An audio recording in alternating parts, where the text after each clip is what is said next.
प्रकट चारि पग धर्म के, कलियुग एक प्रधान। ये निकेल विधि दान करहि कल्याण। तुलसी जी दान करहि कल्याण। दानवीरों को प्रणाम करो। ऐसी ऐसी माता है बेटे को कहती, बेटा ये 5,000 रुपया तो नारायण सेवा में भेज दे। ऐसे दानवीरों को, दानशील माताओं को, बंधुओं को। देखो बाबूजी, धर्म का अर्थ है करने योग्य करना, सत्य बोलना, मीठा बोलना, पवित्रता रखना, मिलावट नहीं करना, कम नहीं तोलना, किसी के साथ छल नहीं करना, किसी को धोखा नहीं देना, षड्यंत्र नहीं करना, ये धर्म है। और धर्म के लक्षण है धृति, क्षमा, दान, दया। बाबूजी, इस कलयुग में तो आप सब हमें हैं। श्रीमद् भागवत जी में राजा परीक्षित जी के प्रसंग में आता है, धर्म रूपी बेल 3 पैर से लंगड़ा हो गया, एक ही पैर से चल रहा है, बहुत दुखी दुखी। और कलयुग रूपी काला एक व्यक्ति डंडे से बार बार उसे मार रहा है। ये अपहरण, ये बलात्कार, ये छल, ये मिलावट, सभी कलयुग का वो काला व्यक्ति है जो कि डाका डालता है, कहीं चोरी करता है।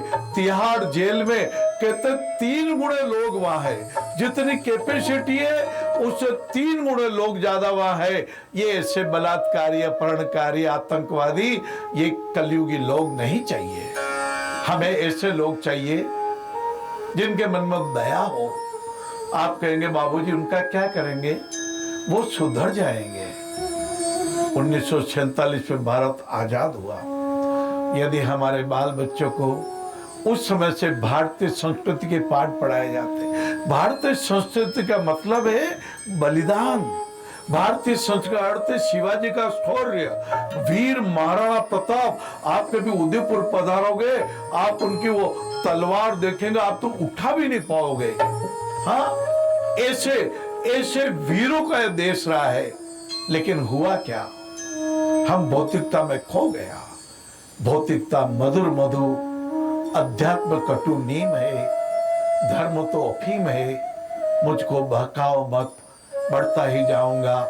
और बढ़ने के बाद सोचेगी संतानें, जिनको विरासत में कुमंत्र, ये विरासत में ये धोखेबाजी का कुमंत्र मत दीजिए इनको। ये छल का बहलावा मत दीजिए, ये पाप है। आपके बच्चे को त्याग सिखाइए।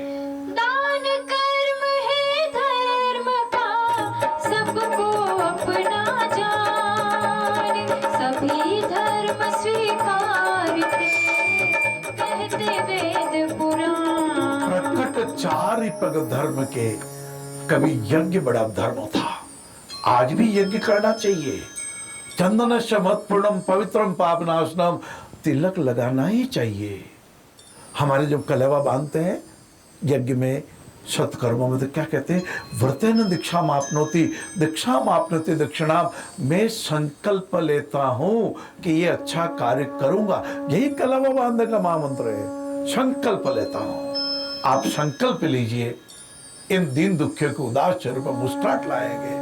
आप संकल्प लीजिए, इन विकलांगों को, चेहरे की उदासी को प्रसन्नता में बदल देंगे। आप केवल कहिए मत विकलांग भी अब दौड़ेगा, अपनी लाठी छोड़ेगा। 1 रुपया, एक क्षण, आपके पास रुपया नहीं, कोई बात नहीं, आपका एक क्षण दे दीजिए, आपका एक आशीर्वाद दे दीजिए, आपके कर कमल इनके हाथों पे रख दीजिए। फिर देखिए भगवान आपसे राजी हो जाएगा। लाला, पुस्तक छपाई थी, लिखा था 3रा संस्करण। मैंने पूछा, 2 संस्करण पहले निकले, आप तो मेरे मित्र हो, आपने पहला संस्करण मुझे भेंट नहीं किया। बोले कैलाश जी, पहला संस्करण छपा ही नहीं। मैंने इस पुस्तक के लिए रुपया बचाया था, लेकिन मैंने विकलांगों को ऑपरेशन करा दिए और दूसरा संस्करण भी नहीं छपा। मैंने रुपया बचाया था और भूकंप आ गया। मैंने इस भूकंप में नेपाल में जाकर के लोगों की रक्षा की, कुछ बाल बच्चों की रक्षा कर ली। अब छपा ही तीसरा संस्करण है। मेरे को उस बात का कोई तकलीफ नहीं है, भले ही मेरे 2 पुस्तकें संस्करण नहीं छपे हो, लेकिन मेरे हाथ से कुछ दिलेत येन केन विधि दीन ने दान करे कर जाए।